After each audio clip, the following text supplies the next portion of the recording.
Boa noite a todos que nos acompanham pelo Facebook e pelo canal do YouTube da Diocese de Caçador. Estamos ao vivo em mais uma transmissão do programa Viver a Fé em tempos de distanciamento social. Nós agradecemos muito a companhia, e a participação de todos.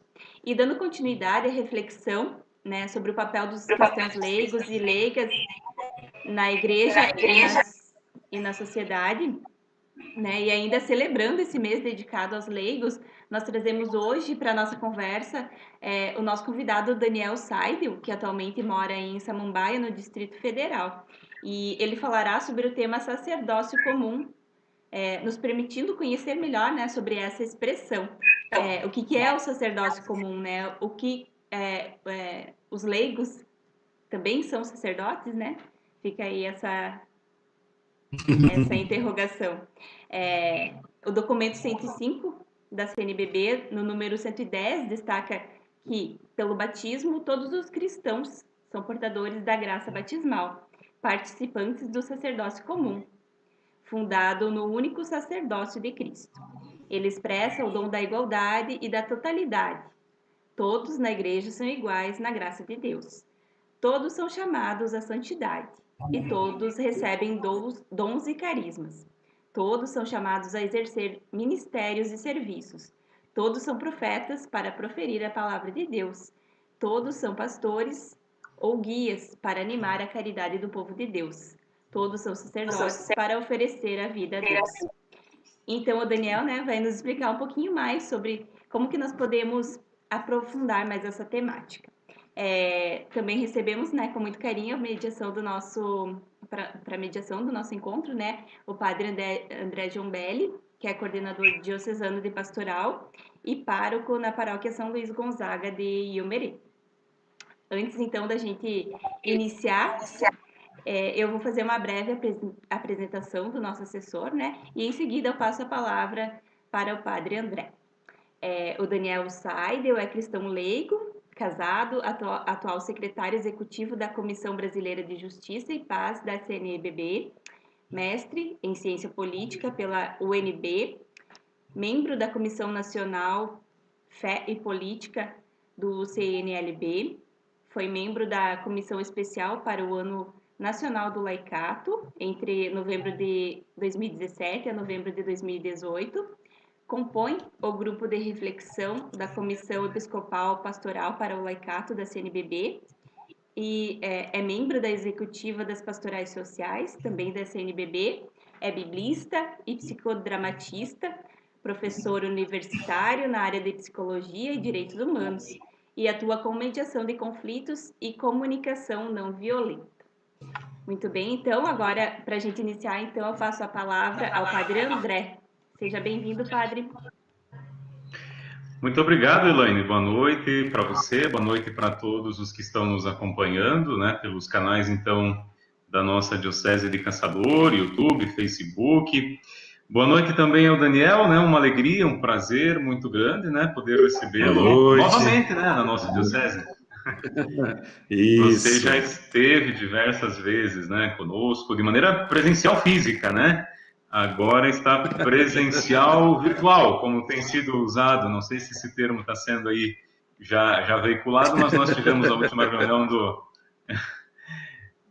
na nossa última reunião aqui do Conselho Regional de Pastoral, a gente estava discutindo, existe o presencial físico e o presencial virtual. Estamos presentes virtualmente. Então, bem-vindo mais uma vez, Daniel. Olha, eu agradeço a acolhida, eu tenho um carinho e eu sempre falo que eu sou devedor da Diocese de Caçador, porque no tempo que Dom Severino esteve como pastor desta igreja, nós requeremos muitas vezes que ele estivesse conosco no serviço da CNBB em nível nacional. Então, tudo que nós fizermos para reparar essa ausência desse pastor tão querido é pouco. E agora ele assumiu mais uma missão, salvo engano, em Maringá, não é isso? Isso, Paraná. Exatamente. E nós estamos aí também em oração para que vocês possam também seguir e terem um pastor que possa lhes acompanhar novamente nessa tarefa de ser igreja e ser igreja em saída nesse lugar de missão permanente que é essa região aí de Santa Catarina e eu tenho boas lembranças, na verdade, das cidades que eu conheci, das pessoas, do laicato, do encontro de SEBs lá em Fraiburgo também, que eu estive em nível de seminário regional. Então, assim, em pouco tempo, eu que tinha estado poucas vezes em Santa Catarina, a partir de 2019, 2018, 2019, acabei indo mais de uma dúzia de vezes em diferentes ocasiões e com a alegria de termos a inauguração no tempo ainda de Dom Severino, da Escola Regional de Fé e Política, também colaborei na formação dos agentes, né? E vocês receberam o nosso querido Dom Guilherme, que era bispo aqui em Ipameri, tinha sido o nosso presidente da Comissão do Laicato em nível nacional, né? E assim a gente vai fazendo esse compartilhamento no interior da igreja. Então é uma alegria estar com vocês, agradeço o convite e o tema, né? Um tema que eu gosto muito, justamente porque me desafio sempre a viver esse sacerdócio comum enquanto batizado, enquanto cristão leigo, na igreja e na sociedade, como muito bem lembrou a nossa Elaine aí, recordando um dos parágrafos importantes do documento 105. De fato, a gente já, na sua breve apresentação aqui, né, já constatamos que você vive o sacerdócio comum, né, oferecendo a sua vida pela missão, né, com todos os desdobramentos, a vida familiar, a vida, né, de engajamento comunitário, essa assessoria, enfim, acho que a sua vida já é um testemunho do sacerdócio comum, né, então acho que isso para nós também nos alegra muito. E acho que desde a minha juventude, viu, padre André Luiz? Olha, que legal. Eu trabalhava no Banco do Brasil, eu fazia ciências contábeis e engenharia elétrica, né? E acabei passando bem colocado no concurso e fui pude escolher trabalhar na minha cidade, né? Então já era de nível superior no Banco do Brasil, podia ser gerente e tudo. E aí fui chamado pela igreja, ainda na minha juventude, para servir a Igreja do Brasil como primeiro secretário nacional da Pastoral da Juventude. E aí quase deixei minha mãe doida. Mamãe tem 80 anos atualmente, está lá em Colatina, mando meu abraço para ela também. Eu enviei para eles lá o link para acompanhar também meu pai com 85, mas eu não tive dúvida, né, de poder assumir. Eu deixei tudo, pedi demissão do banco e vim para morar na periferia aqui do Distrito Federal em 1990. Então, estou com 30 anos completos de missão naquele momento da minha juventude, e depois, então, Deus viu que não era bom que eu ficasse sozinho e me possibilitou que na missão também encontrasse uma catequista dedicada em Minas Gerais, Pirapora, onde tinha ido justamente atuar junto a um colégio das irmãs, e nós constituímos a nossa família missionária também. Então, aqui todo mundo entra na roda. A nossa casa é um verdadeiro centro de pastoral aqui em Samambaia, porque a gente faz formação, ginástica, e esse tempo de pandemia, tudo é mais virtual, né? Mas aí as nossas filhas, que agora têm 16, a caçula, e 19, elas duas ainda estão em casa, mas além delas duas, nós temos mais 3 que adotamos e hoje já estão nas suas vidas, né?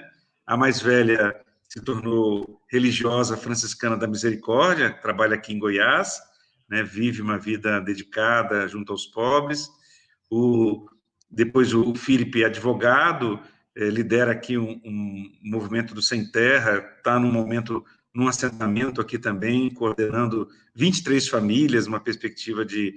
E tem gêmeos, né? Então, já sou avô de gêmeos ali. E a Tainara, que nós conhecemos também desde a juventude, e o que é interessante é que a Tainara e o Felipe vêm de famílias evangélicas, né?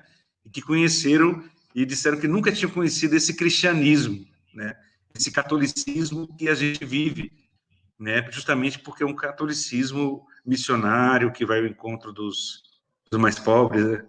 Então, é uma alegria que a gente vive a missão. E sim, que não ótimo, tem como que ótimo. Não me emocionar, porque é a minha vida, é a família que Deus me proporcionou que eu pudesse gestar. E sempre as pessoas me perguntam, Mas Daniel não tem saudades do Espírito Santo,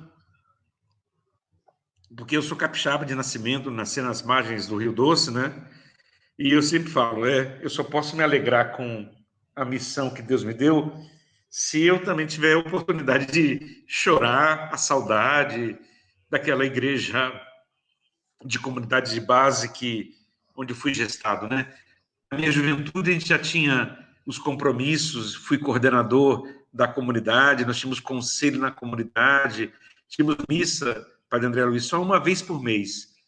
Então, e tínhamos 3 celebrações por final de semana, sábado à noite, domingo de manhã e domingo à noite. Todas elas animadas por ministros da palavra, ministros da Eucaristia. Então, eu venho de uma experiência de uma igreja povo de Deus, né? E isso eu acalento, trago. A realidade de Brasília é bastante diferente, né? Eu vivo esse meu sacerdócio como mais no campo social, principalmente, mas também a gente não arreda pé do espaço eclesial aqui na paróquia. Então, nós somos da Pastoral do Batismo, eu e a minha esposa, Jussara, e a gente faz justamente formação nos encontros para padrinhos e madrinhas, pais e mães do batismo, né? É como a gente mantém a nossa vinculação, além, a gente então frequentava, né? Mas com a pandemia, então a gente passou a ter as nossas celebrações em casa, sempre diariamente com a leitura da palavra de Deus. Antes só eu fazia isso, depois com a esposa eu comecei a fazer as leituras, e depois de 20 e poucos anos, hoje todos nós que estamos aqui em casa, a gente procura olhar a liturgia do dia, e às vezes a gente pede, Deus não precisa gritar, não, nós já entendemos que essa palavra é uma interpelação para todos nós, né? Então, só para primeiro dizer que isso que tem que transbordar na nossa vida, no nosso batismo, no nosso cotidiano, né? Na nossa fé, não precisa de nada espetacular. A gente não quer disputar nada com ninguém, Padre André Luiz, e cada uma que não nos acompanhando. Tem tanto serviço para ser feito, né?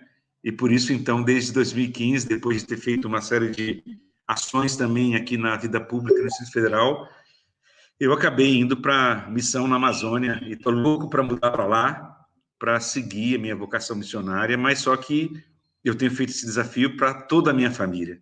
Eu não quero ir sozinho, né? Eu quero justamente que esteja. Então, eu tenho acompanhado como assessor da Repam Brasil, acompanhei todo o processo do Sínodo da Amazônia e sempre muito com esse amor muito grande à igreja e sofrendo quando realmente eu vejo que ela não corresponde aos chamados que Deus nos faz na realidade atual, mas também me alegrando e celebrando cada vez que nós temos testemunhos, né? E eu tive muita graça, porque eu fui enviado da Diocese de Colatina para a CNBB em 90 por Dom Helder Câmara, ainda estava vivo, e ele quem foi pregar o Tríduo Pascal lá em Colatina. No primeiro dia do Tríduo foi o meu envio como missionário daquela igreja para a Igreja do Brasil, né? E nessa missão eu nunca mais voltei para morar na minha terra natal, mas sempre a trago comigo na minha missão, por onde eu vou e por onde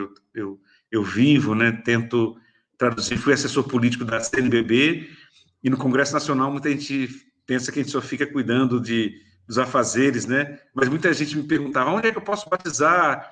Como que eu faço para me casar? Então, a gente também é essa presença, isso enquanto eles sabiam que eu não era padre, né? Mas aí depois vinham me agradecer as orientações práticas para a vivência da fé.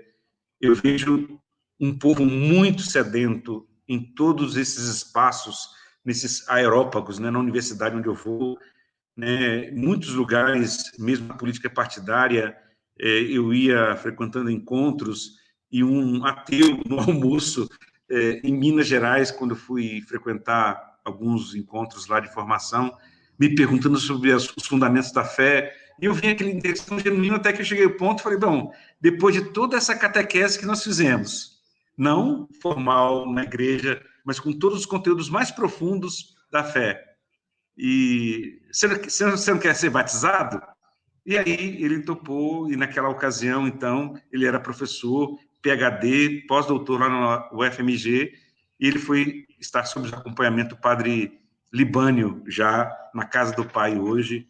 Então, só para dizer que a gente é missionário, a gente testemunha nossa fé, a gente vive nosso batismo onde quer que estejamos, né? E se a gente transborda essa possibilidade, mesmo às vezes sem falar em nada de fé, a gente acaba também sendo motivo e testemunho de conversão e de busca, porque a sede de Deus está presente no mundo de hoje. Eu lamento muito quando vejo as pessoas quererem, numa grade e numa caixa de moralismo, encerrar a profundidade da fé em Jesus Cristo. Tem um potencial imenso e a gente muitas vezes fica procurando cabelo em ovo, procurando não testemunhar com esperança a vossa fé, né? Desculpa, mas eu não tenho como dizer dessas coisas sem me emocionar. Imagine, nossa, o sentimento que transborda é um reforço para a mensagem que já está sendo transmitida com o testemunho da sua vida, né? Acho que fica muito evidente. Já nós poderíamos até encerrar aqui que já teríamos abordado todo o conteúdo, acredito, né? Mas sem dúvida que nós ainda vamos continuar e vamos aprofundar ainda mais. Acho que tudo isso que você já trouxe como experiência, partilha e vida, né? Isso tudo quer dizer, a partir da vida é que também a fé, a teologia foi elaborando a compreensão, né, daquilo que são os fundamentos e que fazem com que a gente então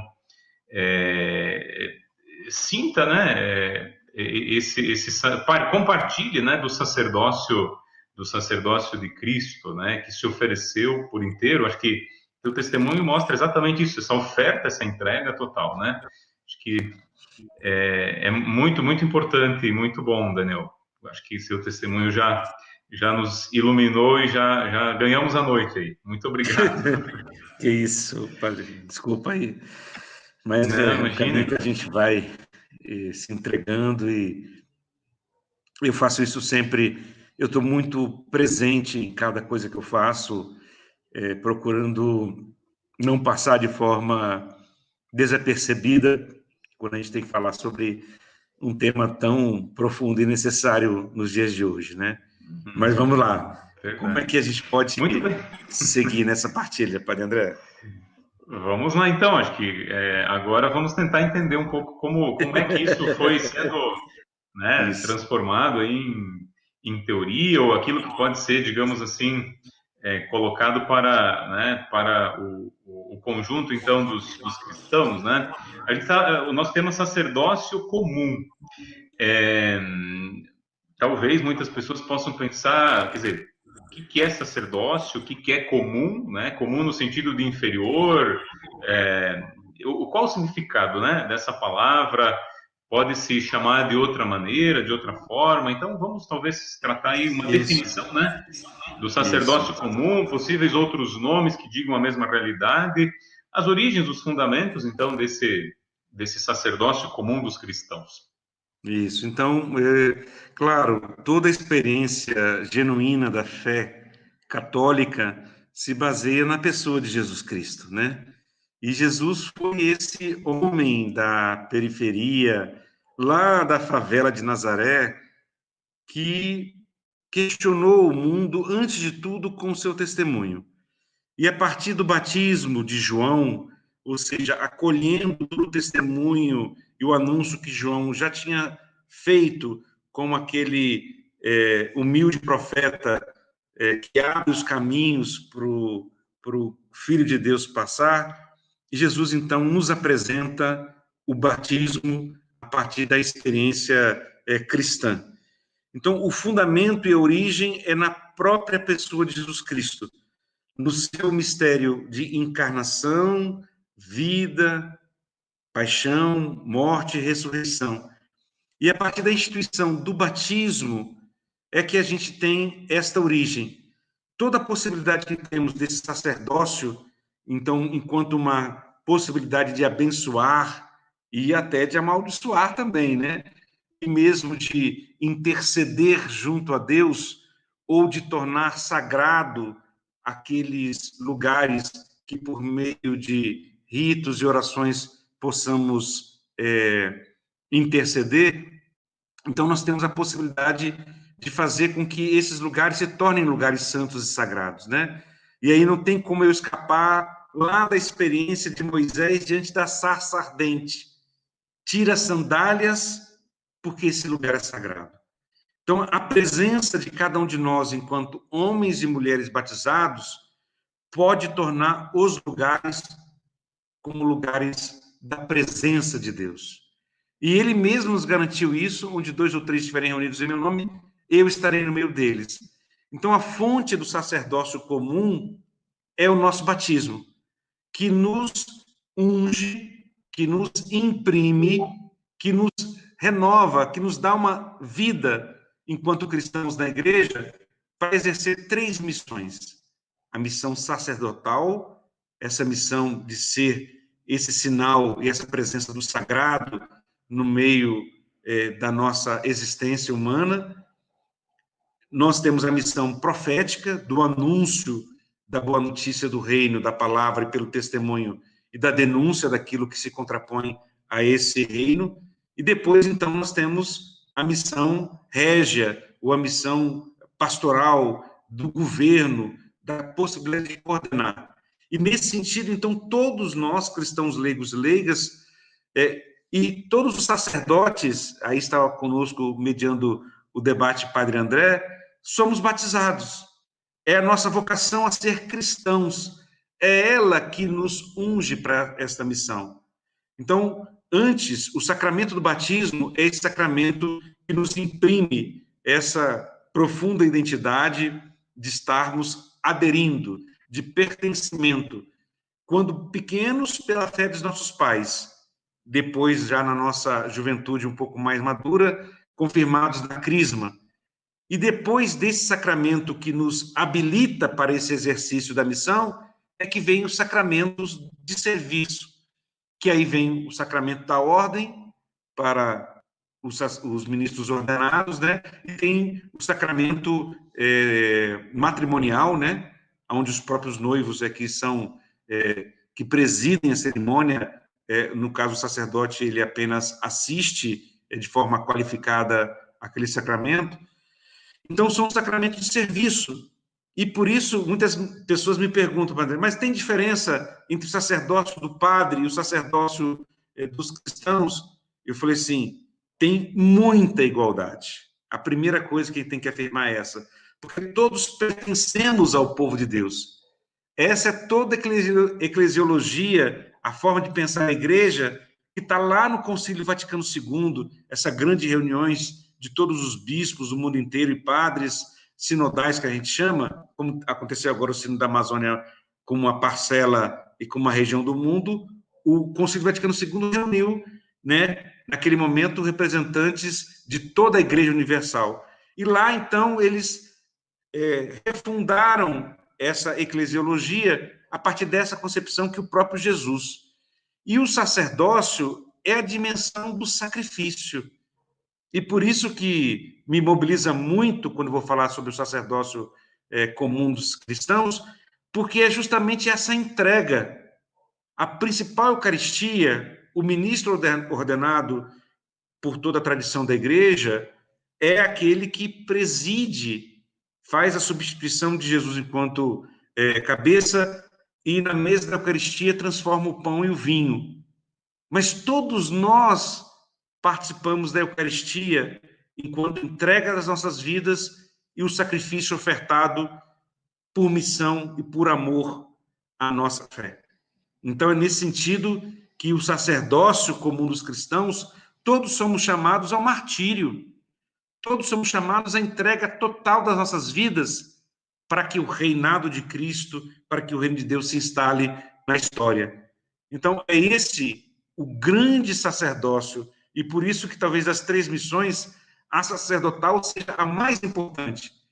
Mas só que, com o caminhar da história, muitos daqueles que foram ordenados acabaram assumindo isso não no espírito de Jesus que veio para servir e não para ser servido. Mas houve essa grande confusão e começaram a fazer o que a gente chama na sociologia, e que a gente poderia aplicar também nesse caso, da disputa pelo poder. Nosso poder enquanto cristãos tem que estar na nossa capacidade de amar e de servir, e não na capacidade de dominar. Só que os modelos das autoridades que quase todas as culturas acalentaram são modelos de autoridades autoritárias. Uma autoridade não precisa ser autoritária. Então, a distinção do ministério ordenado é uma distinção de serviço. É quem tem que estar ainda mais profundamente a serviço de todos, e não tem jeito. Esse ministério se baseia no lava-pés.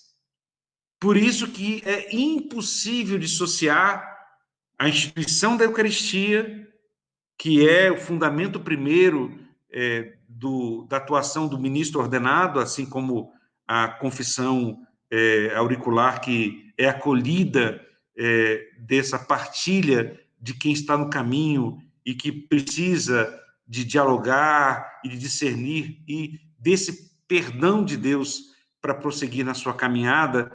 Então, ele está junto com o lava-pés. E nesse lava-pés, então, está a dimensão mais profunda.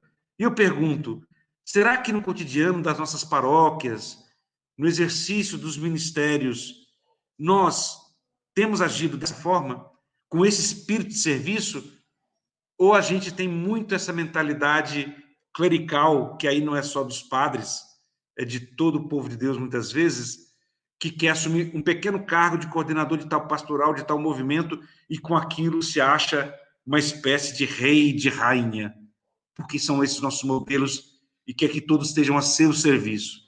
Isso é uma inversão completa dos valores do Evangelho.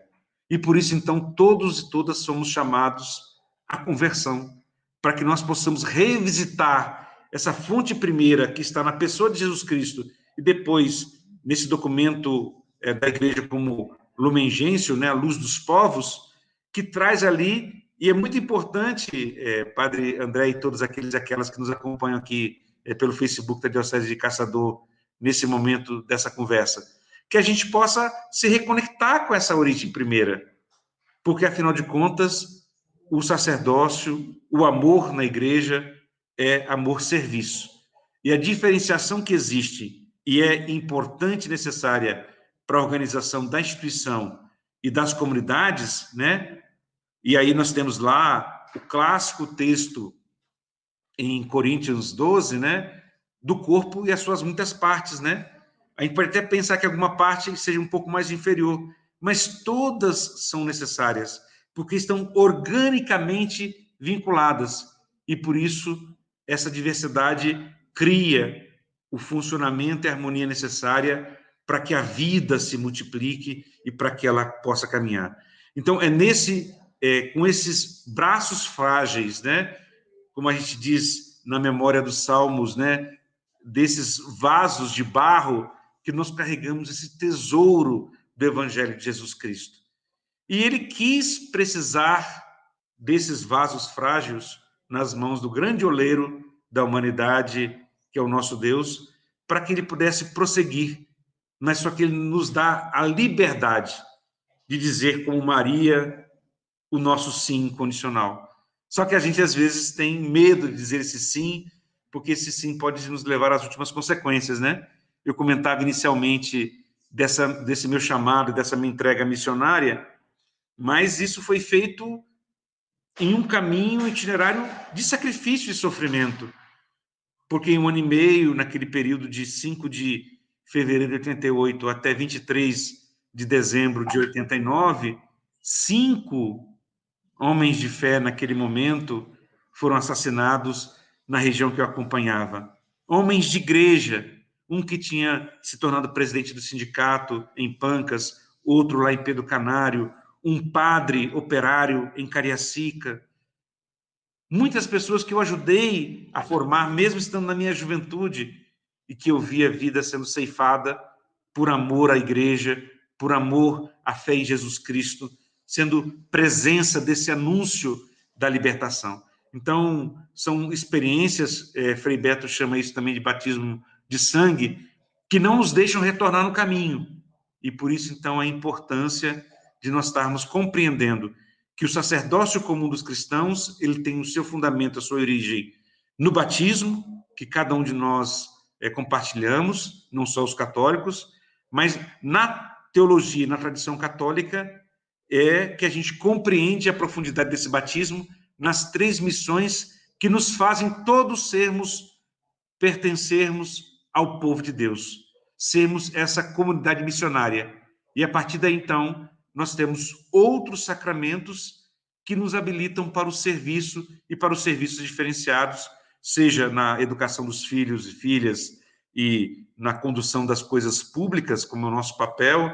Eu já tive a oportunidade de estar 4 vezes disputando eleições, nenhuma delas isso foi possível que eu me elegesse, porque esse chamado é de ser essa presença, esse testemunho também na sociedade. Esse é o nosso desafio.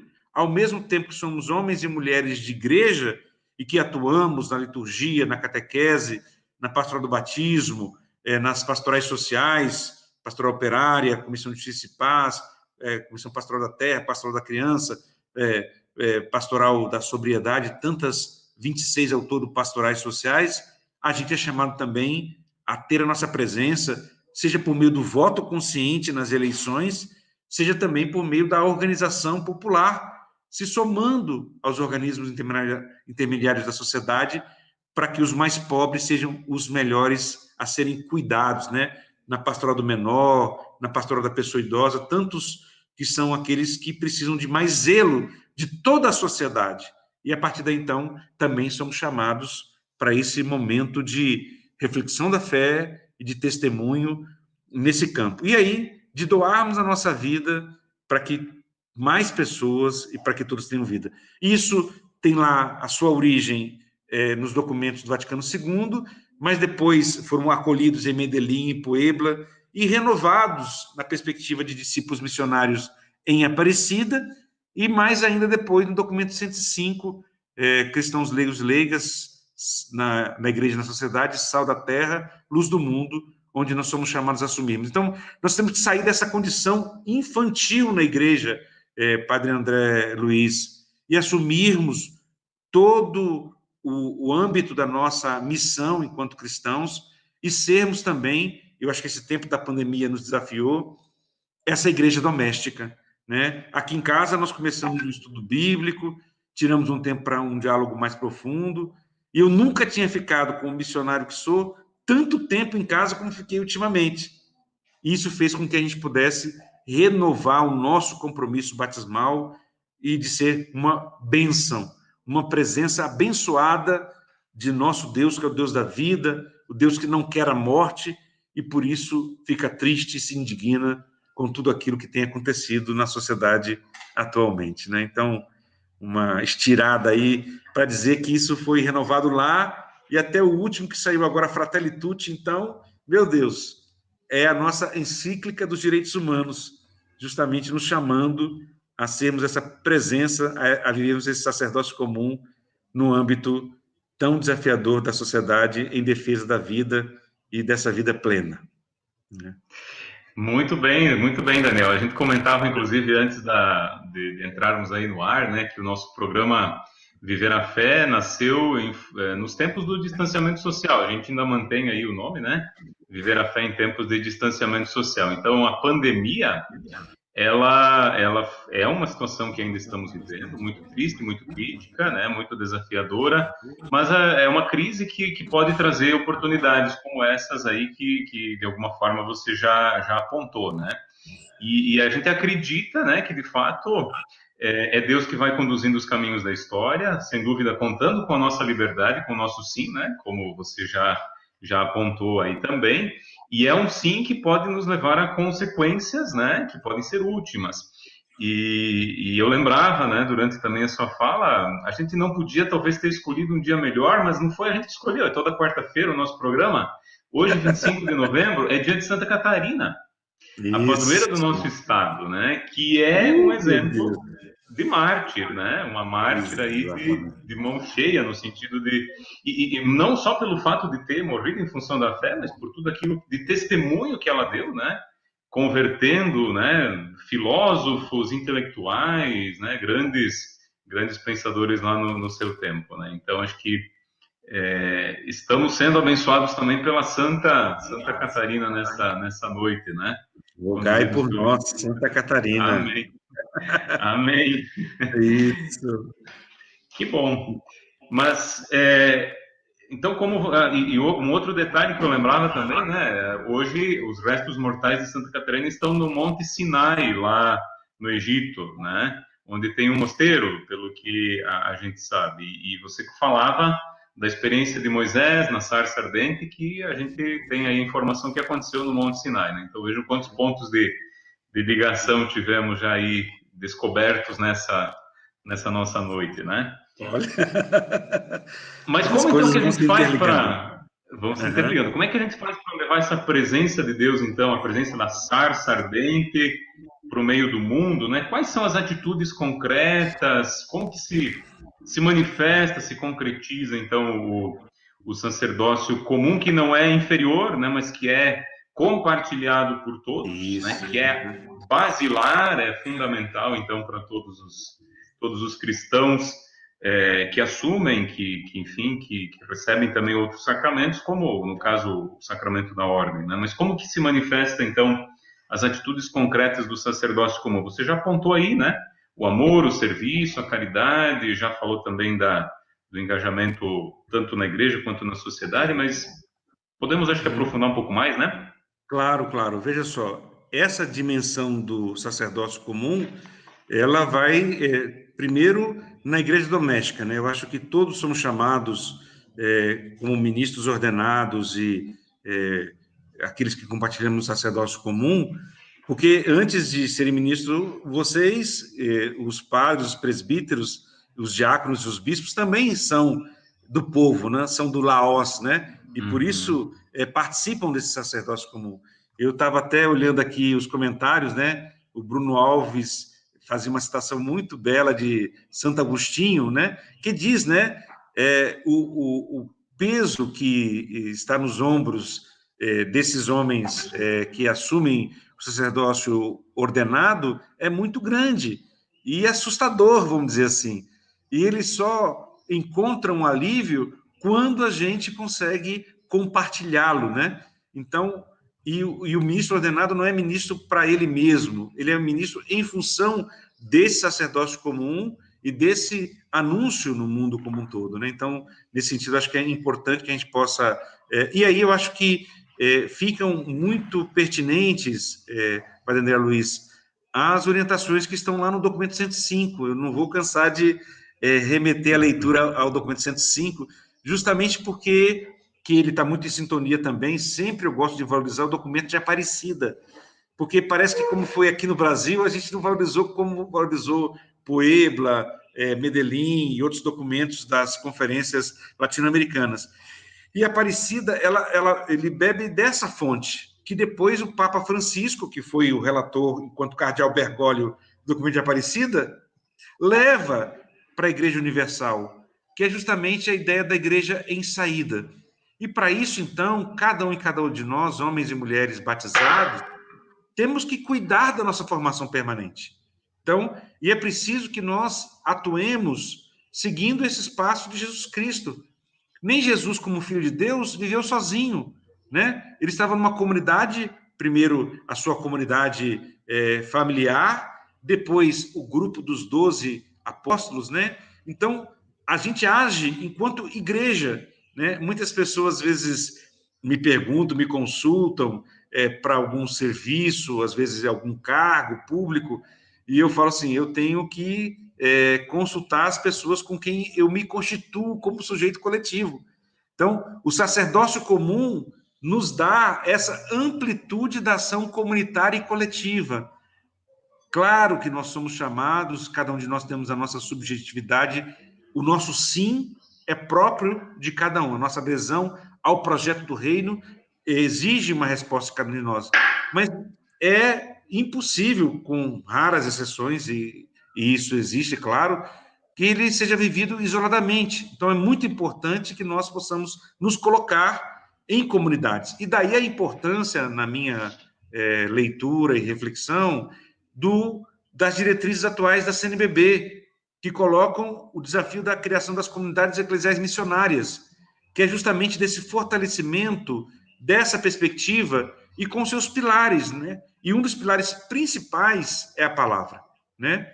E quando a Elaine me apresentava, né, como biblista, né, eu tenho uma sede, uma enorme vontade de mergulhar cada vez mais na palavra de Deus, para compreender o que está acontecendo nesse tempo de hoje, né? Com uma leitura que não seja fundamentalista, mas que interpele a minha prática. Então, é preciso que nós tenhamos no ensino social da igreja, né, em toda a sua tradição, no magistério e principalmente na palavra de Deus revelada, essas orientações para que possam iluminar a vida e a experiência. Então, por isso, eu sempre valorizo muito as iniciativas de formação.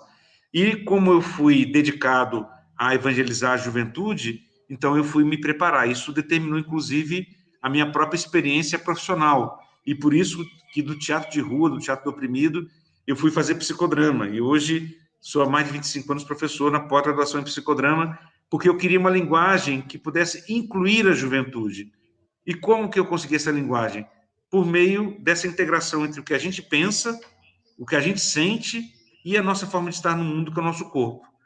E com isso, qualquer tema, e olha que eu dou aula de filosofia do psicodrama, de teoria da comunicação humana e o uso de jogos dramáticos na educação, na psicoterapia e na psiquiatria.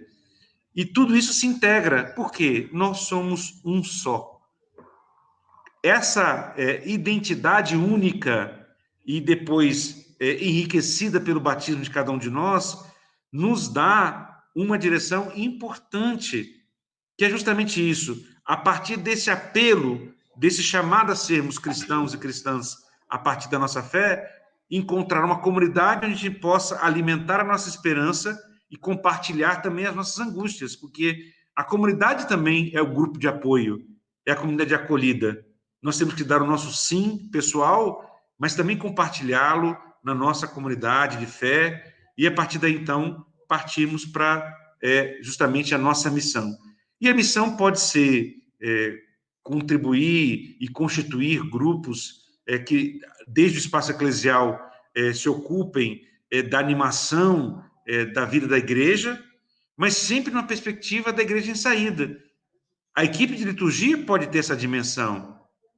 A equipe de iniciação à vida cristã, antes que chamávamos de catequese, também tem essa vocação.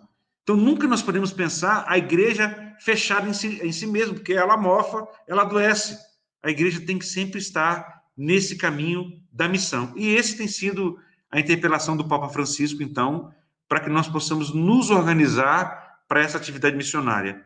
Quando existe um pecado estrutural, ou seja, que as pessoas acabam sendo envolvidas e condicionadas a ele por conta de uma estrutura que gera uma competição exagerada, que exclui os mais pobres, que descarta os idosos, que, pela cor da pele, pelo racismo, pelo machismo, exclui as mulheres, nós somos chamados a sermos testemunhas desse Jesus ressuscitado e justamente organizarmos pastorais. Por isso que existe a pastoral da mulher marginalizada, existe a pastoral do povo de rua. Então, esses serviços são serviços da igreja, mas são respostas organizadas. E a partir daí, então, se pode exercer toda a missão e também podemos ser destacadas para exercermos, então, a missão em espaços do Estado, nas esferas de poder que existem, e aí sempre numa perspectiva dessa missão. Nunca perdendo as nossas raízes, nunca deixando de frequentar as comunidades, porque eu já tive a oportunidade, Padre André, de ser secretário de Estado aqui no Distrito Federal, numa área que eu amo muito, que é de assistência social e segurança alimentar, de 2011 a 2014, né? Mas eu nunca deixei de frequentar os espaços onde eu sempre alimentei a minha fé. E, é claro, eu, enquanto secretário de Estado, era convidado para jantares, para homenagens e tudo mais, mas eu olhava tudo isso com muito muita generosidade, mas dizer, olha, os melhores amigos a gente faz no tempo da penúria, né? Porque essas amizades que se constroem quando a gente está no poder, muitas vezes no primeiro sol esturricam e morrem. Então é muito importante que nós possamos ter discernimento e, nesse sentido, não ter medo de exercer o poder, porque é isso que faz a diferença. Estando nesse exercício da gestão pública nessa área, ineditamente no Distrito Federal, nós conseguimos, porque não fui eu sozinho, éramos uma equipe muito bem entrosada, eu comandava naquele momento 2.000 servidores, executar no ano 96, no outro ano 98% do orçamento autorizado. O que a gente vê hoje? Orçamentos que nem a sua terça parte são aplicados. Agora mesmo, nós recebemos as denúncias de que aquilo que era previsto para compra de proteção para aqueles que estavam na linha de frente de enfrentamento à Covid não foram gastos. Isso é pecado, isso é omissão. Então, nós somos chamados a sermos fermento nessas realidades do mundo, assim chamada, né? Mas justamente não com arrogância para dizer, bater no peito, orgulhosos, somos cristãos, somos católicos apostólicos romanos. Não, somos servidores. Fizemos o que devíamos fazer. Então, a humildade é um traço que deve nos pertencer, enquanto cristãos no exercício do poder, e saber que a gente está nesses espaços a serviço, né? Então, é todo um itinerário, e por isso que, desde a minha juventude, eu aprendi a fazer o meu projeto de vida. Hoje a gente faz, a cada 6 meses, projeto de vida familiar, comunitário, e todos têm cidadania aqui em casa e têm assembleia para projetar nossa vida, então, para 2 anos na frente. Não um projeto de consumo, o que a gente vai comprar, mas a quem que nós vamos visitar, a quem que nós vamos dedicar, qual vai ser o futuro profissional da Isabela, da Júlia, de cada uma das filhas que estão aqui, porque os outros, esse discernimento já aconteceu. Ou seja, se colocar nas mãos de Deus e com muita oração e dedicação, porque para aguentar o tranco, para André Luiz e aqueles e aquelas que nos escutam, só com muita oração. Realmente, se a gente não tiver essa dedicação, essa espiritualidade cultivada, a gente acaba sucumbindo, porque nós somos verdadeiramente perseguidos, nós somos verdadeiramente humilhados, não porque nós busquemos isso, mas por fidelidade à palavra de Deus. Então, em alguns ambientes, nós somos indesejados, mas quem primeiro sofreu isso foi a própria pessoa de Jesus Cristo a quem nós seguimos. Então, é muito importante que todos e todas nós saibamos que o sacerdócio comum realmente ele é exigente. Ele nos coloca essa dimensão. E por isso que eu queria aproveitar esse momento, para fazer um chamado para que todos que estão aqui nos ouvindo formem comunidades e depois constituam essas comunidades a partir da palavra de Deus e depois aproximem essas pessoas, façam a iniciação a partir dessas relações de vizinhança ou do espaço de trabalho e aproximem depois do altar da Eucaristia, né, da organicidade do corpo de Deus da igreja, para que elas sejam assumidas, admitidas. Existe uma fé imensa, uma sede imensa da busca pelo transcendente. Nos diversos espaços, como a gente disse no documento 105 dos aerópagos, né, nome grego chique, né? Mas hoje que estão buscando esse sentido. Agora, não me venham com uma igreja cheia de normas e regras, né, que só servem para os pobres, porque isso foi o clamor que eu vi preparando o sino da Amazônia. As regras para a exclusão é só para os pobres, porque para quem é rico sempre se dá um jeito, na igreja também. Então, é muito importante que nós tenhamos essa humildade de avaliar os nossos processos eclesiais também e realmente ser uma igreja pobre com os pobres, né? E a gente não ser uma igreja do não, da exclusão, mas ser uma igreja da acolhida e, quem sabe, feito o itinerário, o caminho, eu lembro aqui de Emaús, né? Lá no final do Evangelho de Jesus segundo a comunidade de São Lucas, onde a gente é chamado a descobrir Deus nessas realidades, a partir dos apelos que ele nos faz, né? E aí, com a memória da palavra revelada, a gente ser capaz de responder e fazer o coração daquele que nos acompanha, daquela que nos acompanha, arder, né? Então, acho que é um desafio muito grande e eu queria que a gente não ficasse aguardando. E por isso que, junto com esses documentos que eu falava, em 2016, a Comissão para a América Latina teve um chamado e fez um encontro justamente sobre o papel dos pastores junto aos cristãos que atuam nesses campos sociais, sejam em manifestações, sejam na gestão pública. E justamente não tem que estar nem atrás nem na frente, tem que estar no meio. Foi a carta do Papa Francisco. Ou seja, justamente tendo essa presença animadora, abrindo os espaços da igreja para as lutas concretas do nosso povo.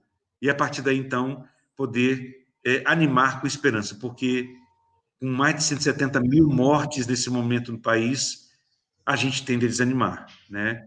E a gente tem que ser uma presença, enquanto cristãos, não daquele otimismo besta e ingênuo, mas de uma esperança na linha do que Paulo Freire e Jesus Cristo nos ensina, do esperançar, né? De quem espera fazendo, construindo, porque sabe que dentro da noite escura, da terra dura do povo meu, nasce uma luz radiante, no peito errante já amanheceu, né? Jesus venceu a morte, e essa experiência do ressuscitado deve fazer com que cada um de nós sempre nos coloquemos nesse caminho, né? E todos os dias, quando eu rezo o terço, e principalmente nos mistérios gloriosos, né, às quartas e sábados, eu só fico imaginando, pedindo a Deus que transforme todas essas realidades de morte com a nossa participação, com o nosso engajamento em vida e vida plena.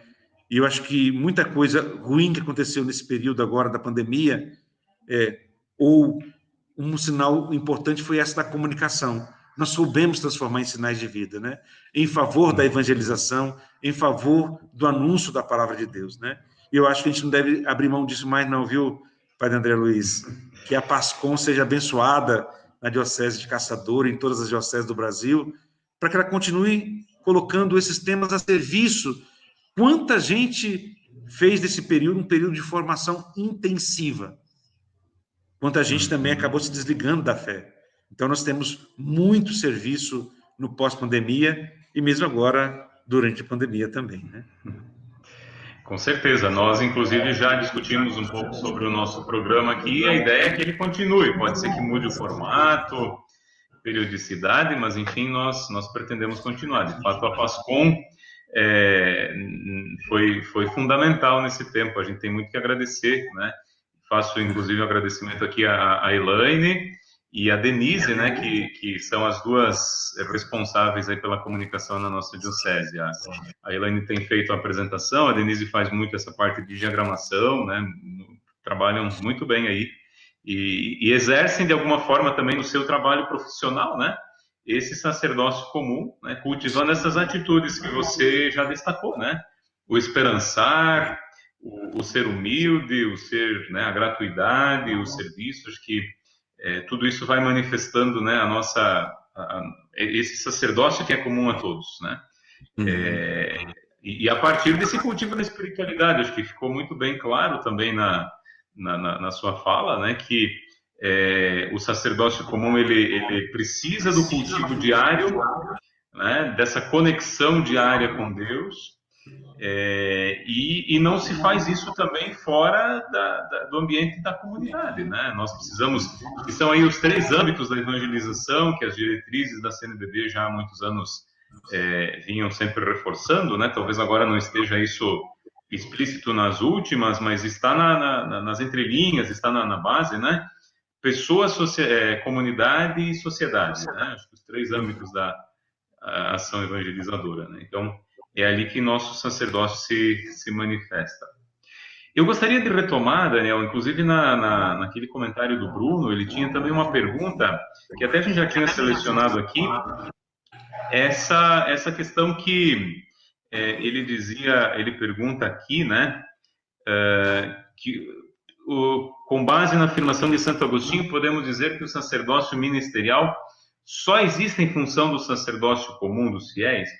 E se é assim, né, por que é feita uma inversão desses valores, né? Valoriza-se mais o ministério do padre. Aqui eu não consigo ver o restante, mas pela ideia deve ser o ministério do padre do que o serviço do leigo, né? Não sei se você já acenou, mas quiser talvez assim aprofundar um pouco mais essa questão da relação entre os dois, sublinhar um pouquinho essa questão, né? Sacerdócio comum, batismal, ministerial. Eu acho que é importante esse tema justamente para que nós possamos compreender que quando a gente aborda um tema como esse, nós não queremos criar uma comunidade de cristãos leigos e leigas revoltados. Pelo contrário, nós queremos criar comunidades que sejam compreensivas e se vocês viram aí, eu trabalho muito com comunicação não violenta, né? Toda vez que acontece um conflito, podemos ter algumas diferenças assim, substanciais, mas 80% são conflitos vinculados à nossa relação. E isso se constrói socialmente. Então, é nesse sentido que foi se formando aquilo que a gente chama dessa cultura clerical, clericalista, contra a qual o Papa Francisco é um fiel combatente, né? E é por isso, eu concordo, é uma inversão dos valores, na verdade, né? Essa dedicação como o animador daquela comunidade é um papel muito exigente, como dizia Santo Agostinho. Mas quando ele é vivido na corresponsabilidade, ele fica mais leve, né? E isso só acontece, Padre André Luiz e também Bruno e todos aqueles e aquelas que nos acompanham, quando a gente escuta. Porque muitas vezes a gente quer salvar o mundo sozinho. Só isso, todo dia. Só que essa tarefa a gente não faz sozinho. Por isso que o sacerdócio é comum. E aí perde muito uma comunidade convidada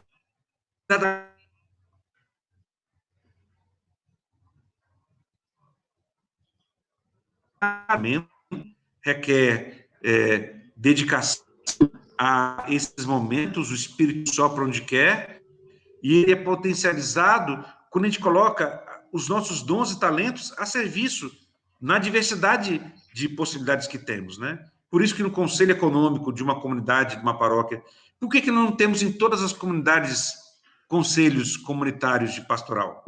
Por que a gente não tem em cada paróquia o conselho econômico formado por pessoas que possam dar sua contribuição desde as suas áreas de formação? Porque assim o serviço da gestão ficaria muito mais leve. Eu vejo muitos ministros ordenados e mesmo bispos, eu tenho relação com muitos deles, muito ocupados com a questão administrativa das dioceses, das paróquias. Mas isso tudo poderia ser mais compartilhado. E é isso que uma perspectiva mais sinodal que apareceu muito forte na Amazônia é capaz de nos ensinar.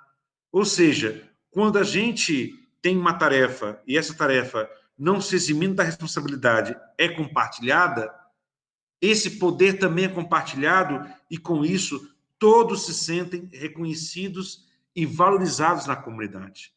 Então é muito importante que nós possamos desinverter a partir da nossa atitude missionária enquanto igreja essa inversão que aconteceu, dessa supervalorização e até mesmo dessa posição, muitas vezes, principesca. Eu acho que esse retorno a uma igreja em saída, a uma igreja missionária, nos coloca todas e todos numa situação realmente de despojamento, porque quando a gente vai fazer uma longa caminhada, eu já tive essa experiência, adoro caminhar, principalmente quando estou muito agitado, então a caminhada me faz colocar as coisas no lugar. Se eu começo a levar alguma coisa muito pesada, ela fica muito mais pesada à medida que eu avanço nos passos da minha caminhada. Então, o nosso Jesus, quando convida à missão, ele fala: o meu fardo é leve, o meu peso é suave. E é esse aprendizado, essa sabedoria que nós devemos ter para poder compartilhar com os irmãos, com as irmãs. Parece que nós estamos nos esvaziando do nosso poder, mas nós estamos nos esvaziando do nosso individualismo, do nosso egoísmo, para poder, então, realmente compartilhar aquilo que é a nossa missão comum, né?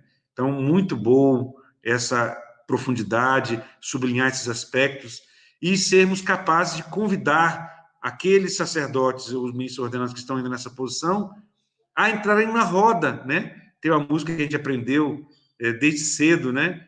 Por isso, entra na roda com a gente também. Você é muito importante.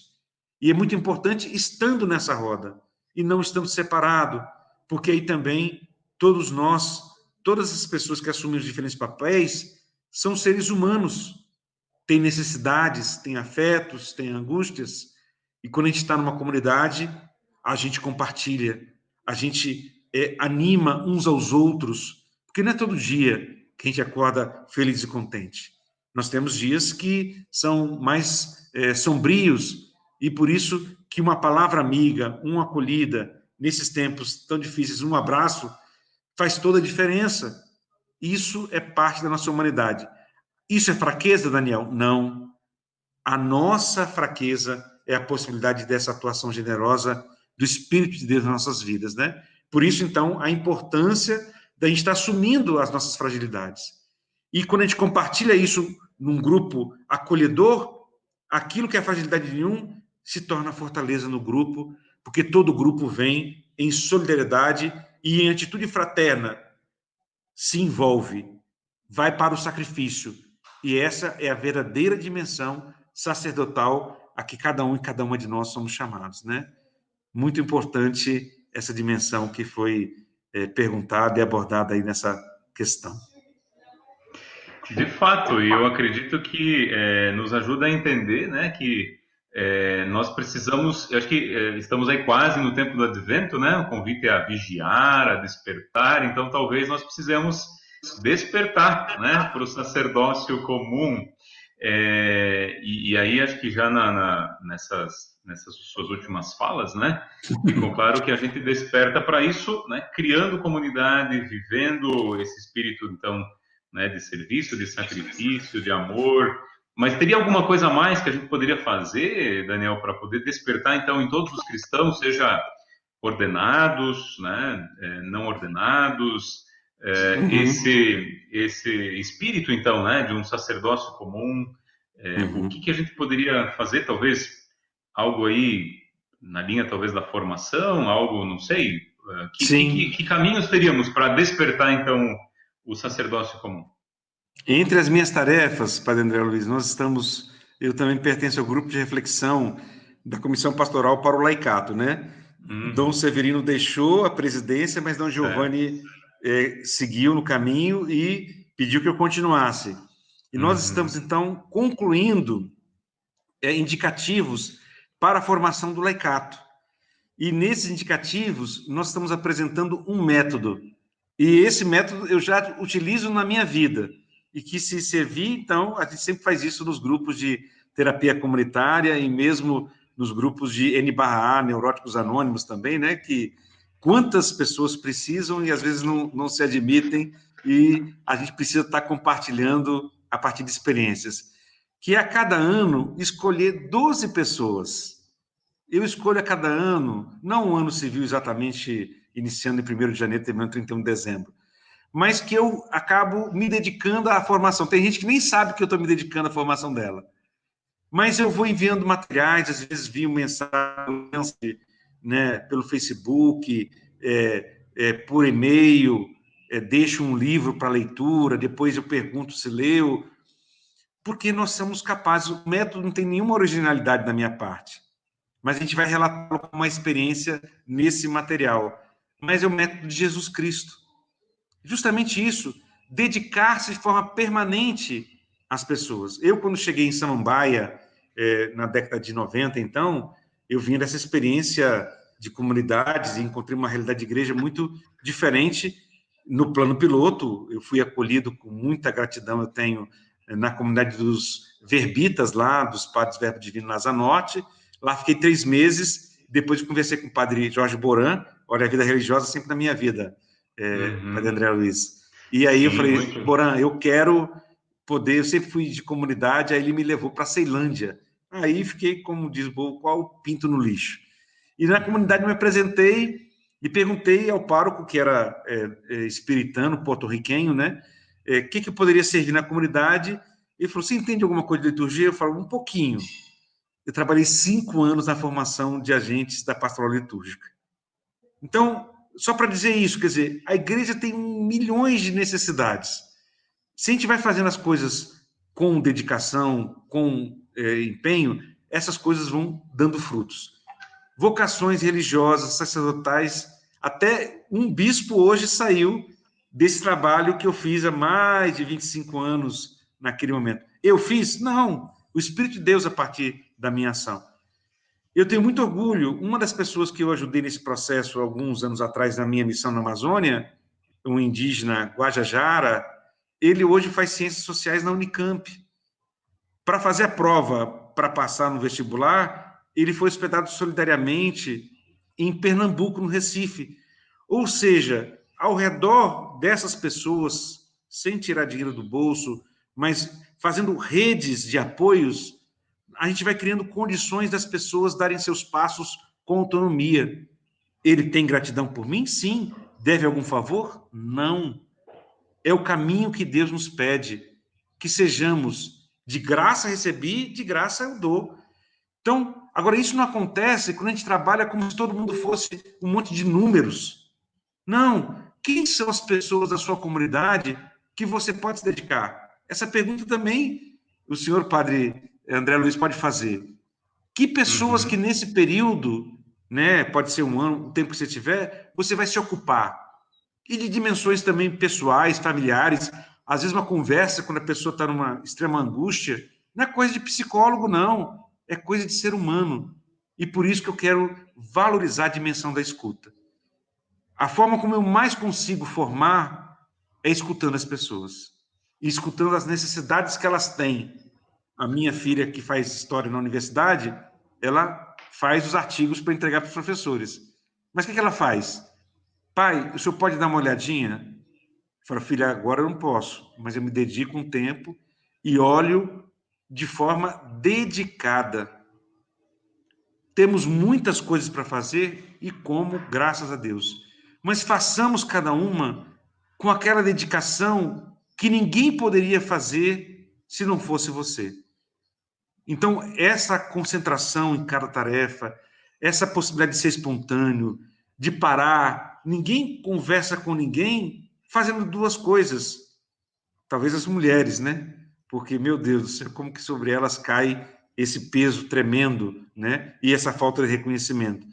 Mas fazer cada coisa no seu momento, se dedicar com qualidade e o segredo, eu diria, que está na palavra acompanhamento. Se você quer despertar alguém para alguma missão, acompanhe. Comece ouvindo as perguntas que ela faz. E não dando respostas, mas fazendo outras perguntas e, principalmente, oferecendo a riqueza que não tem medida da palavra de Deus. É ali que você encontra as fontes, e às vezes a palavra está revelada em canções da música popular brasileira, em poesias, em expressões culturais. E em tudo isso, se a gente vai colocando e vai percebendo o que há de sagrado, nós vamos chegar à conclusão da Fratelitude. O sagrado da vida mora na diversidade. O diverso de mim cria oportunidade para o diálogo. O conflito é próprio de quem está vivo. E do conflito eu posso construir pontes e não muros.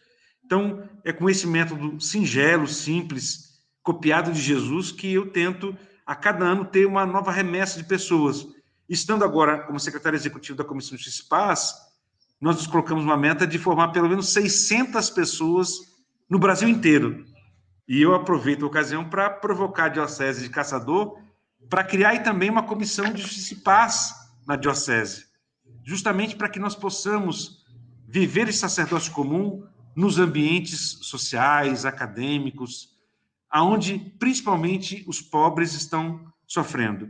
E como o Papa Francisco nos ensinou, pobres não só nas periferias geográficas, que também os conheço, sei que aí existem, mas também pobres das periferias existenciais. Então, por aí eu acho que a gente consegue muita coisa, mas é principalmente desse lastreamento da nossa palavra com testemunho, Padre André Luiz, que faz com que mais pessoas despertem, se incomodem e digam, meu Deus, eu não posso ficar sozinho, não posso ficar parado. E aí eu tenho muitas histórias para contar de conversões, de momentos decisivos e que as pessoas não me são devedoras, graças a Deus. E em cada coisa que acontece, eu só falo sempre, louvado seja nosso Senhor Jesus Cristo, e que ele sempre seja louvado, porque, afinal de contas, é ele quem faz acontecer, né? Se a gente souber não atrapalhar, já é uma grande contribuição. Eu acredito e tenho fé, e por isso eu me dedico à igreja, né? E com muito pensamento, colocando todos os meus saberes, né? Eu tenho uma formação bastante eclética, comecei com ciências contábeis, engenharia, depois fui para psicologia, para filosofia, no psicodrama, na ciência política, né? E eu quero estudar a vida inteira, porque se tem coisa boa é aprender sempre. E para eu poder estar aqui com vocês, eu retomei um monte de leituras e fiquei emocionadíssimo, justamente porque eu quero me preparar para ser um bom serviço a quem me procura, né? Eu não quero... sei que... E, finalmente, eu rezei, né? Falei, Senhor, seja feita a vossa vontade. Eu posso muito, mas assistido e acompanhado por essa presença maravilhosa do nosso Deus que se expressa em nós, homens e mulheres que estamos nessa caminhada terrena, vivendo essas angústias, essas esperanças, mas, sobretudo, anunciadores da palavra da missão que Deus nos deu, né? E se precisar de alguém feliz, não me procura não, porque eu sou feliz demais. Vivendo com simplicidade, a fé aqui na periferia do Distrito Federal, mas procurando ser autêntico, né?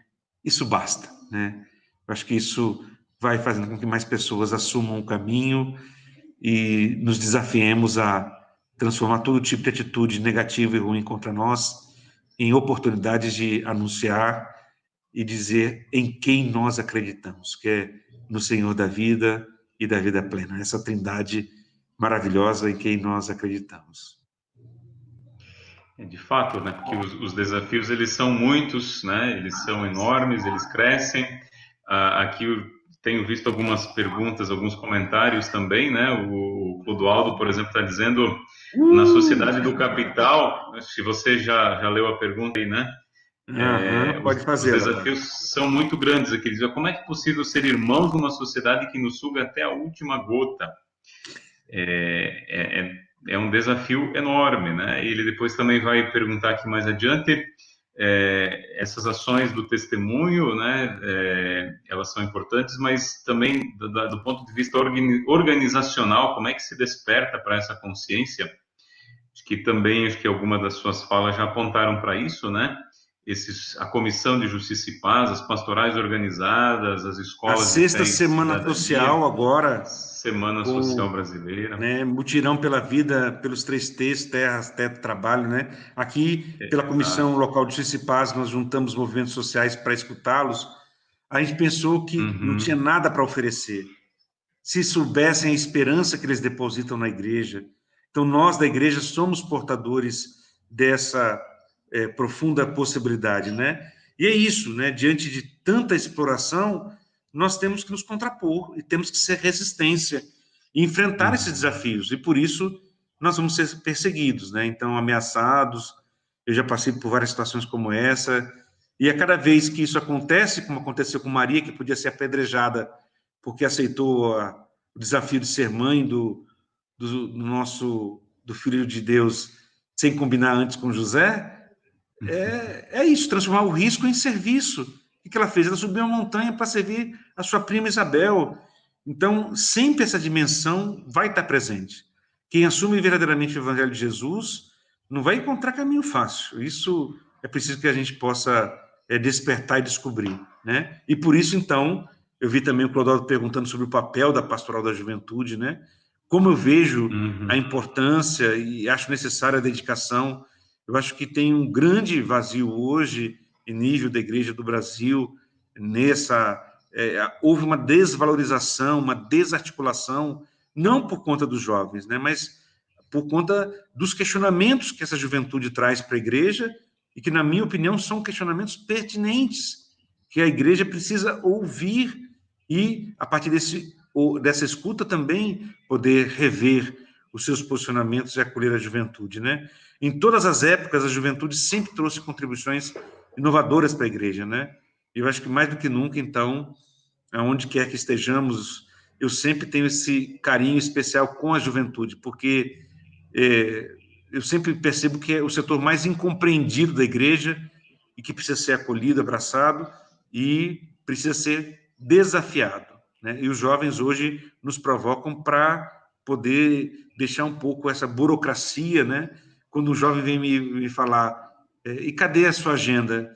Quer dizer, se eu não tiver flexibilidade e souber da prioridade que é um diálogo com o jovem, quantos jovens hoje estão tirando a própria vida por falta de quem os escute, por falta de sentido, e num mundo que está precisando tanto desse testemunho, dessa evangelização da juventude, né? Então, acho que nós precisamos, de novo, retomar essas grandes causas e não nos perdermos, muitas vezes, nas questões apenas individuais, né? Eu não percebo que tenhamos soluções e saídas individualistas ou em projetos de empreendedorismo pessoal. Eu sempre acredito que o reino nos chama para missões e essa vivência mais coletiva, essa é a aprendizagem do evangelho. E na minha vida mesmo, quando estava como secretário, o padre André Luiz, teve uma ocasião que aqui estavam assassinando uma pessoa em situação de rua por mês. Eu passei a não dormir mais, noites e noites sem dormir, até que a minha esposa, então, vendo o meu sofrimento, convocou numa manhã de sábado, 5 horas da manhã, um grupo de amigos, apoiadores, pensadores, cientistas, e ali, olhando a política pública de assistência social, nós conseguimos desenhar um projeto que se chamou Cidade Acolhedora, que começou, então, a criar casas de acolhidas menores, com identidade para homens solteiros que usavam drogas, ou homens solteiros que não usavam, mulheres acompanhadas de filhos, e assim nós conseguimos, no serviço de abordagem mais humanizado, superar toda essa situação. Então, sempre são problemas difíceis e complicados, que mesmo na gestão de políticas públicas, tendo recurso, mas se não houver dedicação, pensamento, compartilhamento, a gente não encontra saídas, né? Então, as saídas nascem quando a gente assume a nossa fragilidade e se abre para esse encontro com o outro, né? E aí sim, esse Espírito de Deus nos fortalece e toma conta e vai nos abrindo o caminho, né? Muitas vezes a gente não sabe onde que tudo isso vai dar, mas sabendo como a gente vai caminhar e combinando isso direitinho, a gente percorre muitas léguas bem acompanhado e com esperança nessa lealdade de ser igreja, ser comunidade, e não para grandes massas. A grande massa é fermentada por pequenas quantidades de fermento. E esses fermentos é a formação que produz, temperada com o Espírito de Deus, na vida fraterna da comunidade, e em grupos, e assim a gente vai fazendo com que vários ambientes que hoje não escutam a palavra de Deus. Eu tive uma experiência num desses natais lá em Minas, tinha ido passar, minha esposa tinha ficado viúva, e eu fui fazer um bibliodrama num centro de cumprimento de medidas em meio fechado, com adolescentes. 11 adolescentes se disponibilizaram de 50. E eu todo feliz e contente pela experiência que estava fazendo. E aí, vocês conhecem aquela parábola do semeador? Ninguém conhecia, Padre André Luiz. Então, se fala muito que tem igrejas evangélicas aqui e ali, a Igreja Católica está ausente dos espaços de maior pobreza. Cadê os evangelizadores? E aí eu tive que me dedicar, então, desde a acolhida da Palavra de Deus até onde que estava cada trecho, para que eu pudesse depois desenvolver o bibliodrama. Então, muitas vezes a gente está presente, mas a gente não está verdadeiramente anunciando e evangelizando, principalmente nos lugares de maior exclusão, de maior pobreza. E é esse chamado que o Papa Francisco nos faz, né? Eu acho que quando a gente começa a entrar nessa dinâmica, nesse caminho, muitas outras possibilidades e bênçãos desse sacerdócio comum acabam acontecendo na nossa vida, mas não precisa esperar padre nenhum mandar a gente fazer isso. A gente pode, com a sensibilidade e o apelo que o Espírito de Deus nos dá, perceber esse apelo, ir ao encontro e depois sempre constituir comunidades orgânicas, né? Eu nunca defendo que sejam comunidades isoladas, porque aí o risco de uma radicalização e de um afastamento ocorrem, mas sempre da gente ir se conectando como uma rede de comunidades. Isso o documento também da CNBB já nos orienta, paróquia como rede de comunidades. Então, você vê como que as coisas convergem umas coisas com as outras, né? E é nessa dinâmica de vida de igreja que a gente vai se construindo e se fazendo, assumindo.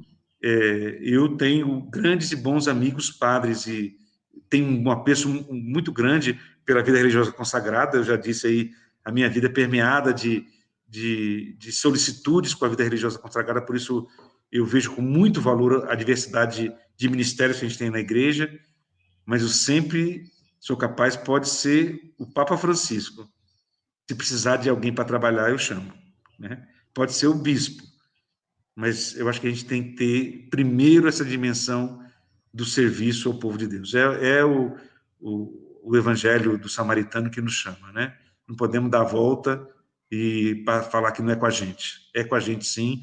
Nós estamos implicados nessa fraternidade universal que essa última carta do Papa nos chama, né? Isso exige discernimento, dedicação, né? E esse espírito, então, de humildade e de escuta, né? E de dedicação. Não tem nada que se construa do dia para a noite, não. Como diz outro, eu estou chegando aqui, eu tenho 53 anos, e desde os 9 anos eu comecei a ser catequista, né? Na comunidade, comecei a participar de grupos desde os 4 anos de idade, grupos de vizinhança, porque lá no Espírito Santo tudo era muito coletivo, né? Eu tenho ascendência africana, italiana, portuguesa e alemã. E toda essa diversidade me fez respeitar muito as diferenças e, ao mesmo tempo, construir junto as soluções. Eu aprendi a andar de bicicleta junto com outros 14, éramos 15, numa única bicicleta.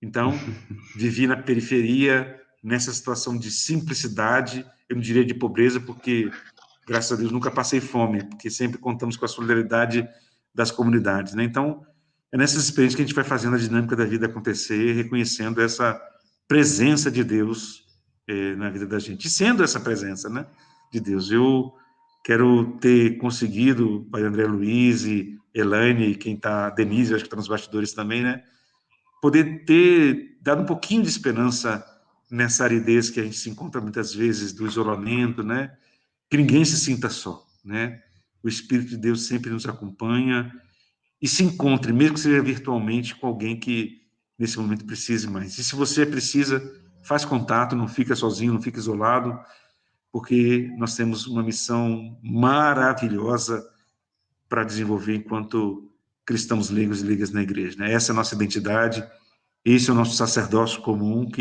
a que somos chamados. E eu rezo sempre para que mais homens e mulheres na igreja descubram isso, porque vai ficar muito mais leve. Num dos cursos de mediação de conflitos, trabalhando com um grupo de promotores aqui no Distrito Federal, eu sou da carreira do Ministério Público também, uma promotora estava frustrada com o papel, ela era promotora na área de família, dizendo, Daniel, mas tudo que eu faço, depois as pessoas que eu oriento não fazem nada. Aí eu perguntei, mas será que a senhora está escutando as pessoas? Aí ela parou, pensou, e aí depois nós tivemos um momento de nos encontrarmos 3 meses depois para ver o impacto da formação que a gente tinha feito, né? Falou, Daniel modificou completamente. Eu escutava as mulheres e botava no automático. Eu achava que as histórias delas eram todas iguais.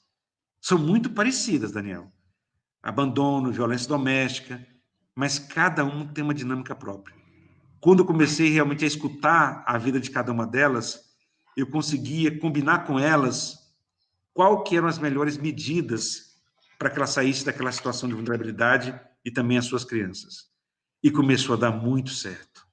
Eu hoje sou uma pessoa muito mais feliz e realizada. E por quê? Porque ela escutou.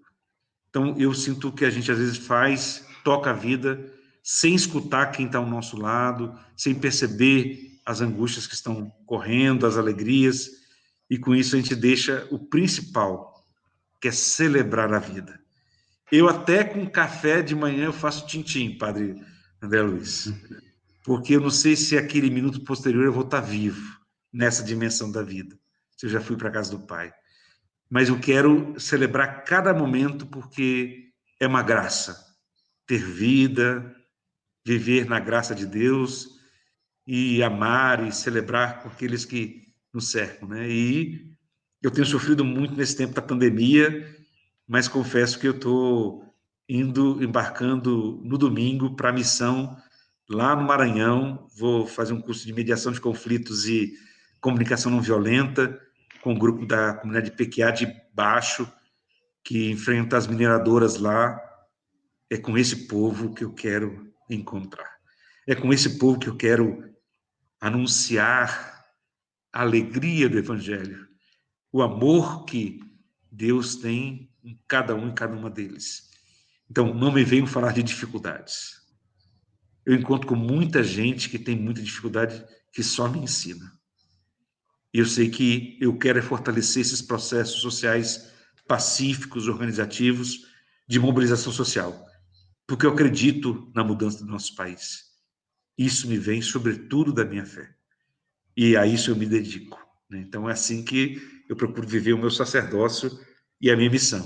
É me metendo em confusão, me metendo em conflitos, mas numa perspectiva de fermento, de que eles não briguem entre eles, né? Porque às vezes a gente é exuberante. Eu tive com o Papa Francisco lá em Santa Cruz de la Sierra, no encontro com os movimentos sociais. E o Papa falava isso: a gente é um leão para brigar com os nossos membros e companheiros da comunidade, da diocese, da pastoral do movimento. Mas quando a gente está diante dos poderosos, a gente vira um gatinho manhoso. Então, que a gente possa ter essa energia usada a serviço do rei e não contra os nossos irmãos e irmãs. E isso só vejo confirmar agora na Fratelli Tutti, lendo e relendo e rezando para aprender mais e mais a ser de fato a viver meu sacerdócio comum com os meus irmãos e minhas irmãs da caminhada. Muito, muito bom, Daniel. Muito obrigado, né, por toda essa partilha, por esse aprofundamento, né, uma fecundidade muito grande, né, no seu sacerdócio comum, que ele possa fecundar, né, o de todos nós, né, que nós possamos todos ser fortalecidos por essa partilha, porque é justamente nisso, né, acho que a comunidade cresce, né, a massa vai crescendo na medida em que o fermento, que todos nos tornamos um pouco de fermento, né, para construir essa realidade nova, né, do reino de Deus, que já está entre nós, mas ainda não. Temos que continuar, porque ele ainda não está totalmente presente, né? Mas revelar esses temos de sinais é uma reconhecer. alegria. Isso. Exatamente, exatamente. Olha, nós gostaríamos de poder continuar conversando mais tempo, mas a nossa hora já vai avançada. Mas Meu Deus, a avançamos gente... e muito. Não nos sentimos, mas nos sentimos muito atendidos aí na expectativa, no aprofundamento, né, dessa temática que a gente, o ano que vem, né, podemos retomá-la. Pode esperar que de repente nós o convidaremos novamente aí para novos diálogos, quem sabe até para contar dessa experiência. Então, agora aí, né, vai para o Maranhão, outras experiências missionárias, né, Sínodo da Amazônia, a gente sabe que você esteve lá. Um novo capítulo, né? Vamos abrir isso pro ano que vem. Certo. Também nós... Vamos seguir juntos, sim, com certeza, Padre André. Vamos lá. Muito obrigado, então, Daniel. Tá Eu bom, vou devolver a noite. palavra para a Elaine aqui, que vai fazer o fechamento da nossa conversa e acho que já vai anunciar o próximo programa. Vamos aguardar aí para ver o que vem pela frente. Vamos, fico tranquilo aqui. Obrigado. Obrigado, nós. Depois de todas essas palavras, né, dessa mensagem, fica até difícil falar, né, Padre? Como o Bruno comentou, falas com o coração, né, Daniel? Então, a gente só tem a agradecer, né, pela sua participação, pelo testemunho, né, de fé e pela motivação. Foi com certeza uma reflexão muito importante, né, que nos ajudou a conhecer melhor a missão do leigo e como que o sacerdócio comum, né, pode ser também vivido pelas pessoas. Obrigada também, Padre André, pela mediação. E o programa Viver a Fé da semana que vem, né, entra no clima do Advento, com o tema Espiritualidade do Advento. E o nosso convidado será o Padre Marcos Roberto Medeiros, que é administrador paroquial na paróquia São Francisco das Chagas, em Lacerdópolis. Então, esperamos vocês na próxima quarta-feira, dia 2 de dezembro. Para a gente finalizar, então, Padre André, pode deixar uma bênção? Opa! Sim, com certeza. Eu acho que o Padre Marcos também é o coordenador regional, né, da iniciação cristã, da catequese aqui em Santa Catarina, então vai ser uma presença muito boa, muito enriquecedora, né? Ele é muito conhecido também na nossa diocese. Então, que a bênção de Deus, né, se faça presente a cada dia, a cada instante no meio de nós, nos momentos mais simples, nos momentos mais corriqueiros do nosso dia a dia, nos gestos de amor, de gratuidade, de serviço, que essa bênção de Deus nos enriqueça, nos fortaleça, para que todos, então, possamos compreender a riqueza do sacerdócio de Cristo, que continua se manifestando através de cada um de nós, né, no nosso chamado pessoal, como leigos, como ordenados, enfim, nas diversas maneiras, né, de viver a fé, o batismo no nosso cotidiano. Que essa bênção nos ilumine, nos fortaleça, nos ilumine hoje e sempre, pela intercessão de Santa Catarina, padroeira do nosso estado, é mártir, testemunha, também ela sacerdotisa, entregando sua vida, sacrificando-se pela fé em Jesus. Em nome do Pai, do Filho e do Espírito Santo. Amém. Boa noite a todos. Boa noite.